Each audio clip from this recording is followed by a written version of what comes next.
လန်းကို1968ခုနှစ်မှာစတင်ထားပါတယ်။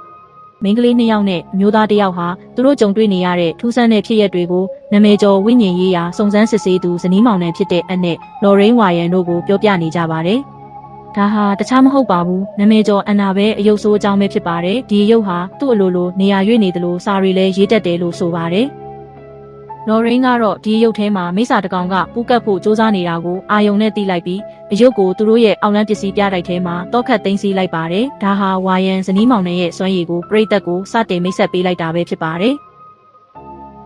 1982ခုနှစ်ကိုရောက်လာတဲ့အခါမှာတော့ရောဂျာနဲ့ကာရိုလင်းတို့ဇနီးမောင်နှံဟာသူတို့ရဲ့သမီး9ယောက်နဲ့အတူအိမ်ဟောင်းကြီးတစ်ခုကိုပြောင်းရွှေ့လာကြပါတယ်။အစပိုင်းမှာတော့နမိတ်မကောင်းတဲ့အဖြစ်အပျက်လေးတွေစဖြစ်လာပါတယ်။သူတို့မွေးထားတဲ့ခွေးကအိမ်ထဲကိုလုံးဝမဝင်ပဲအပြင်မှာပဲရက်ဟောင်နေပါတယ်။အိမ်အောက်ထပ်မှာပရီဘောကအဟောင်းတွေနဲ့ပြည့်နေတဲ့မြေအောက်ခန်းတစ်ခုကိုရှာတွေ့ပါတယ်။ကလေးတွေဟာလက်ခုပ်တီးပြီးပုံနှံကစားနည်းကိုကစားကြရင်ထူးဆန်းတဲ့အတန်တွေကိုကြားလာရပါတယ်။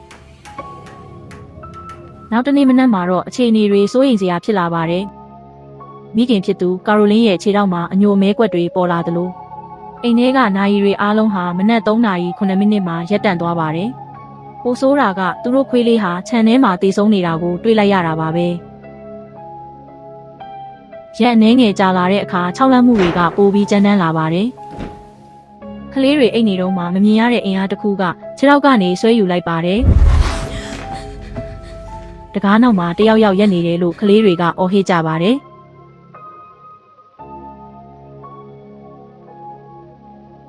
ကာရိုလင်းတယောက်တည်းမြေအောက်ခန်းမှာအဝတ်လျှော်နေတော့တကားတွေအလိုလိုပိတ်သွားပြီးအမှောင်ထဲကနေလက်ခုပ်တီးတန်ကိုကြားလိုက်ရပါတယ်။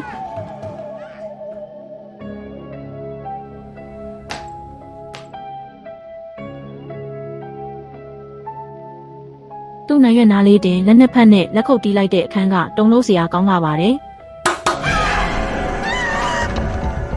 သမီးငယ်လေးစင်ဒီဟာသူ့အမအခန်းထဲကဘီရိုအပေါ်ကနေခုန်ချလာတဲ့အရေးမဲကြီးရဲ့တိုက်ခိုက်ခြင်းကိုခံရပါတယ်။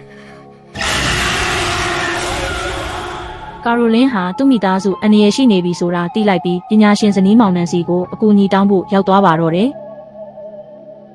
ဇနီးမောင်နှံ2ယောက်အိမ်ကိုရောက်လာတဲ့အခါလော်ရိန်းဟာအိမ်ထဲမှာအရန်ကိုစိုးရတဲ့ဝိညာဉ်ရှိနေတာကိုချက်ချင်းသိလိုက်ပါတယ်။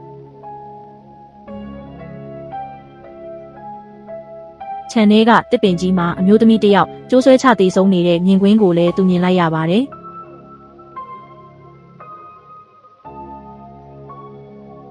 အကမိစ္ဆာပူးကတ်ချင်းအဆင့်3ဆင့်ကိုရှင်းပြခဲ့ပါတယ်။ကျူးကျော်ခြင်းအတန်တွေကြားရတာပစ္စည်းတွေရွေ့တာဖိနှိပ်ခြင်းလူတစ်ယောက်ကိုအားနေသွားအောင်စိတ်ပိုင်းဆိုင်ရာတိုက်ခိုက်တာပူးကတ်ခြင်း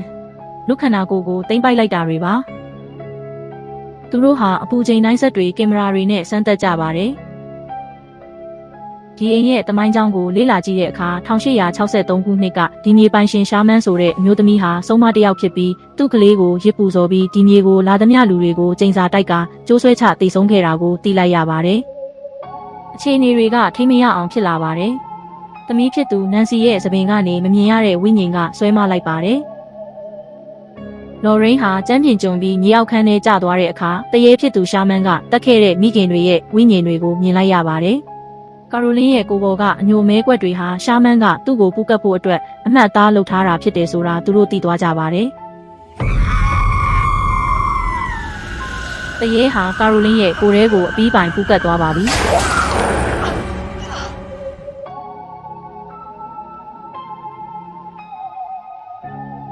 ကာရိုလင်းဟာသမီးငယ်လေးကိုမြေအောက်ခန်းမှာတက်ဖို့စူးစမ်းနေတာကိုတွေ့ရပါတယ်။ဖះเจ้าကဖုံးတော်ကြီးရောက်မလာသေးတဲ့အတွက်အက်ကိုတိုင်းဝိညာဉ်တွေထုတ်ခြင်းကိုလုပ်ဖို့ဆုံးဖြတ်လိုက်ပါတယ်။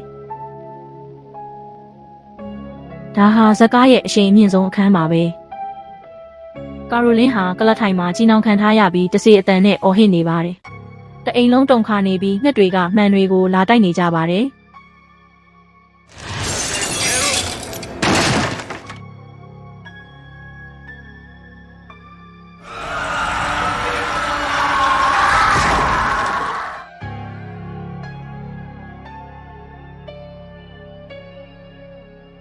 နောက်ဆုံးမှာတော့လော်ရိန်းကကာရိုလင်းရဲ့စိတ်ထဲကပျော်ရွှင်စရာမိသားစုအမှတ်တရတွေကိုပြန်သတိရအောင်လုပ်ပေးနိုင်ခဲ့လို့အက်ကဝိညာဉ်ကိုအောင်မြင်စွာနှင်ထုတ်နိုင်ခဲ့ပါတယ်။